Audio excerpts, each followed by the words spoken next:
सन 2020 में आपने मुर्शिद मुखिया का नहीं देखा वो वीडियो?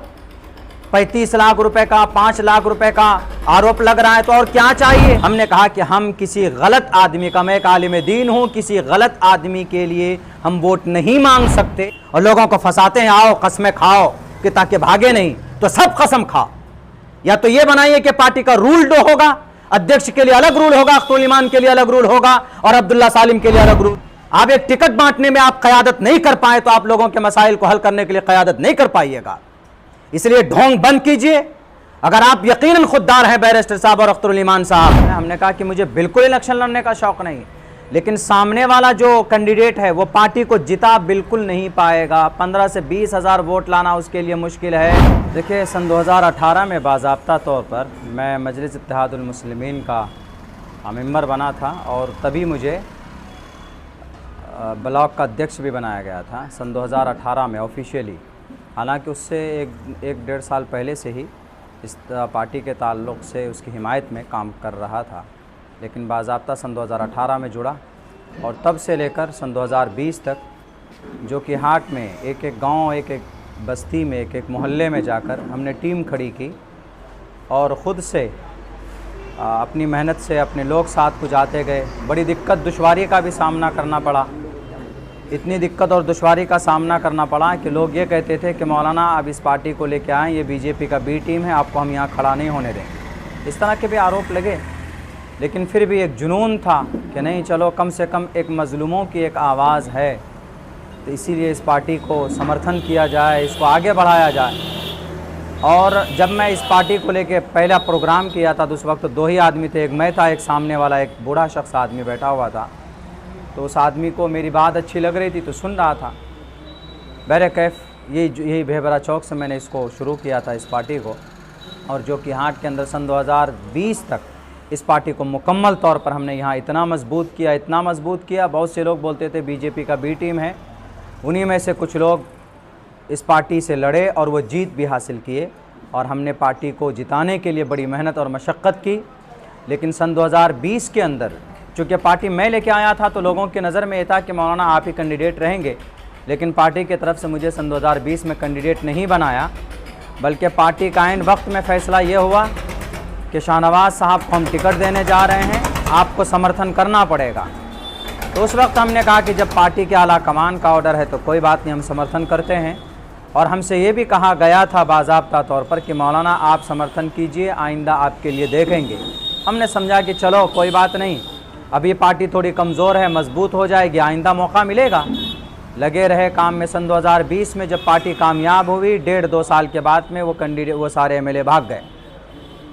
ये इतना बड़ा नुकसान है इस पार्टी का कि जिसकी भरपाई नहीं की जा सकती थी। लेकिन जब अभी का वक्त आया, उसके बाद फिर सन 2024 में मुझे बाज़ाब्ता रियासती सेक्रेटरी बनाया गया, प्रदेश सचिव बनाया गया। उसके बाद फिर हम तब से लगे काम में पार्टी जब टूटी थी तो उस वक्त भी हमने अख्तरुल ईमान साहब का प्रोग्राम किया था उदाहाट में, तमाम वर्करों को जोड़ने के लिए। कुछ साजिश के तहत उस प्रोग्राम को नाकाम करने की कोशिश की गई, तब भी हम डटे रहे। कुछ लोग बोलते हैं कि मौलाना डर गए। मौलाना अगर डरता, हम डरे नहीं हैं, बल्कि जो कि हाट के नेता हमसे डरे हैं। यही वजह है कि माइक लेकर आज सड़कों पे हैं, यहाँ के आवाम ने उनको डराया है। खौफ पैदा हो गया कि अगर हम मेहनत नहीं करेंगे, पहले तो नेता लोग जाते नहीं थे, लेकिन अब नेताओं को जाना पड़ रहा है। तो ये डर अगर खौफ किसी के ज़रिए से पैदा हुआ है तो अब्दुल्ला सालिम ही के ज़रिए से पैदा हुआ है। बहरकैफ उसके बाद 24 से लेकर अभी तक फिर हमने काम किया और आप देख ही रहे तकरीबन 1 साल से सरगर्मी रही है पार्टी को मजबूत करने की, जो भी कमी कोताही थी। लेकिन यहाँ पर एक अचानक एक साहब आए जिन्होंने पार्टी पर बहुत सारे इल्ज़ामात लगाए, वो वीडियो के अंदर में सब लोगों ने देखा है। उनको ज़िला अध्यक्ष भी बनाया गया और यह है कि वो कैंडिडेट बनकर अपने आप को पेश किया। लेकिन हमने पार्टी के सामने में करीब के दिनों में ये बात रखी कि ऐसा है कि मुझे मौका दिया जाए। पिछले बार हमसे कहा गया कि भैया आप समर्पित कीजिए, आपको कुर्बानी देनी है, आपको सपोर्ट करना है, आपको पार्टी को मजबूत करना। आप पार्टी को देखिए, पार्टी के फ़ैसले को देखिए, पार्टी क़यादत खड़ी करना चाह रही है सीमांचल में। हमने कहा कि चलो एक और मेहनत करते हैं। हमने मेहनत की। उसके बाद इस बार कम से कम मुझे मौका मिलना चाहिए। इनमें से बहुत से लोगों ने कहा कि मौलाना आप इलेक्शन लड़ने के लिए आए। हमने कहा कि मुझे बिल्कुल इलेक्शन लड़ने का शौक़ नहीं, लेकिन सामने वाला जो कैंडिडेट है वो पार्टी को जिता बिल्कुल नहीं पाएगा। 15 से 20 हज़ार वोट लाना उसके लिए मुश्किल है। और उससे एक अच्छा कैंडिडेट जो मौजूद है, जो पार्टी को खड़ा किया है यहाँ पर मेहनत के आधार पर, और वो एलिजिबल भी है, वो पूरी सारे लवाजमात को मुकम्मल करने के लिए तैयार है। जो आदमी 8 साल से पार्टी को खड़ा कर सकता है वो पार्टी को कामयाब भी कर सकता है। लेकिन यह है कि हमसे ये कहा गया कि ठीक है, आपके लिए भी देखते हैं, आपके लिए भी देखते हैं। मेरा नाम का अनाउंसमेंट तो बहुत पहले कर देना चाहिए था। भारत के किस कोने के अंदर में पार्टी की ज़रूरत पड़ी है तो अब्दुल्ला सालिम ने किया। मैं गया हूँ, गुजरात में जाना हुआ, उत्तर प्रदेश में जाना हुआ, झारखंड के अंदर जाना हुआ, जहाँ जहाँ पर भी पार्टी लड़ी है और मुझे बुलाया गया तो नाचीज़ गया पार्टी के लिए। मेरे माथे पर लगा दिया गया कि ये अवैसी का मौलाना है, लेकिन हमें पता ही नहीं कि भाई हम जिनके लिए लड़ रहे हैं रातों दिन वो हमें पसंद ही नहीं फरमाते। उनको या तो बिहार यूनिट को या तो अपनी नहीं मालूम उनको क्या डर और खौफ सता रहा होगा। बहरकैफ हम तो बिना छल और बिना कपट और बिना किसी लालच के हम पार्टी को मजबूत करते रहे। हमने कहा ठीक है सर, जो कि हाट के अंदर में मुझे आप नहीं बनाना चाहते हैं कैंडिडेट, कोई बात नहीं, मुझे शौक़ बिल्कुल नहीं है। आपने पिछले 20 के अंदर हमने समर्थन किया, इस बार भी आप बेहतर कैंडिडेट लाइए। आप जिस क़यादत को खड़ी करना चाहते हैं उस क़यादत उसके मुताबिक फिट होना चाहिए। आप जिस शख्स को ला रहे हैं उसने एक इमाम को घसीट घसीट कर मारा है, हम कैसे उसको समर्थन दे सकते हैं? नशे के अंदर डूबा हुआ होता है और बहुत सारे इल्ज़ामात हम नहीं बोल सकते, नहीं बोलेंगे, लेकिन हमने अवगत कराया कि आपको नहीं मालूम है अख्तरुल ईमान साहब सन 2020 में उसको टिकट का अनाउंसमेंट किया। वो बोलता है कि हमने, आप बोले कि हमने हक वाले को हक दिया है। क्या हक था उसका? 20 के अंदर में पार्टी में काम किया था, वो ऊपर से आया, आपने उसको टिकट दे दिया। क्या देखकर टिकट दिया कि बड़ा सर है? आप कभी भी इस तरीके से अपने लोगों को इग्नोर करके वो कभी भी क़यादत खड़ी नहीं कर सकते। बहरकैफ इस वक्त में जो जिसको टिकट दिया गया है, हमने कहा कि हम किसी गलत आदमी का, मैं एक आलिम दीन हूँ, किसी गलत आदमी के लिए हम वोट नहीं मांग सकते, इसलिए कि हमारा कुरान कहता है तावनु अलल बिर्रि वत्तक़वा वला तावनु अलल इस्मि वल उद्वान। अच्छाई के लिए काम तो करो। वोट भी एक गवाही है। हम गवाही एक ऐसे शख्स के लिए नहीं दे सकते हैं जो शरीयत की नज़र में भी मुजरिम है और यहाँ समाज की नज़र में भी मुजरिम है। हमने कहा कि हमको नहीं देना चाहते तो कोई बात नहीं, कोई अच्छा कैंडिडेट लाइए। हमारे जो कि हाट विधानसभा में बहुत सारे ऐसे लोग हैं जो अच्छे छवि के हैं, वो लड़ सकते हैं। तो बहरकैफ हमने ये बात रखी, लेकिन नहीं जनाब, उनको बड़ा आदमी चाहिए। बस इतना मैं कहना चाहता हूँ आपके वीडियो के माध्यम से। मेरा टिकट कट गया वो इस वजह से कि मैं मुखिया नहीं था, मेरे पास बहुत सारे दिखलावे के दौलत नहीं थे, मेरे पास भट्टा नहीं था, मैं 25 साल का मुखिया नहीं था। हालांकि अल्लाह गवाह है, पार्टी के लोग भी जानते हैं कि जो कुर्बानी हमने दी। आज वो 40 प्रोग्राम करके कहता देखिए हमने इतनी सारे सभाएं की है, 25-25, 26-26 हज़ार रुपये खर्च किया है। 8 साल से जिसने पार्टी को सींचा उसका जो पैसा खर्चा हुआ उसका अंदाज़ा किया आपने? आज आप उसको दबंगई दिख रही है, उसका पैसा आपको दिख रहा है कि बड़ा पैसा वाला है। खैर ये सब चीज़ हम नहीं बोलना चाहते। तो ये हमारी छोटी सी सियासी सफ़र रही है। मैंने इसलिए पार्टी से रिज़ाइन दिया है कि जिस क़यादत की बात आप कर रहे हैं उस क़यादत के ऊपर जिन कैंडिडेट को आपने चुना है वो फिट नहीं आते। तो इससे साफ पता चलता है कि आपके ज़ुबान में कुछ और है और करनी कुछ और है आपका। इसीलिए हमने इस पार्टी से वो दिया। हम कभी भी गलत का समर्थन नहीं कर सकते। सर, जिस तरीके से कस्में खिलाई गई और जिस तरीके से आपको पढ़वाया गया, उसको लेकर के भी सवाल पूछ रहे हैं कि आखिर जब आपने कस्में खाई तो फिर पार्टी से रिज़ाइन क्यों आपने दिया? ये सवाल लोग कर रहे हैं, इस पर आप क्या कहना चाहते हैं? कौन से पार्टी में होता है ऐसा जी कि कस्में खिलाओ? अल्लाह रसूल की कस्में खिला करके अल्लाह रसूल की बात करते हैं तो अल्लाह रसूल ने कहा है कि कब अच्छों का साथ दो, अच्छे लोगों को लाओ। सन 2020 में आपके जिनको आपने टिकट दिया है उनसे ज़्यादा ख़तरनाक लोगों को आपने लाया है, जिन्होंने पार्टी में कुछ नहीं किया है। आप कौम के साथ खुद गद्दारी करते हैं। आपको होश लेना चाहिए। जब 20 के अंदर आपको धोखा मिला तो आपको ऐसे लोगों को लाना चाहिए जो पार्टी के वफादार हों। और आप कस्में खिलाते हैं सिर्फ इसलिए कि ताकि आपके लोग भाग ना जाएं। आप कस्में उन लोगों को खिलाते जिनको आप कैंडिडेट बना रहे हैं। और अगर आप यकीनन सबके लिए था तो सबने कस्में क्यों नहीं खाया? अख्तरुल ईमान साहब को भी कसम खाना चाहिए, आदिल हसन आज़ाद को कस्में खाना चाहिए।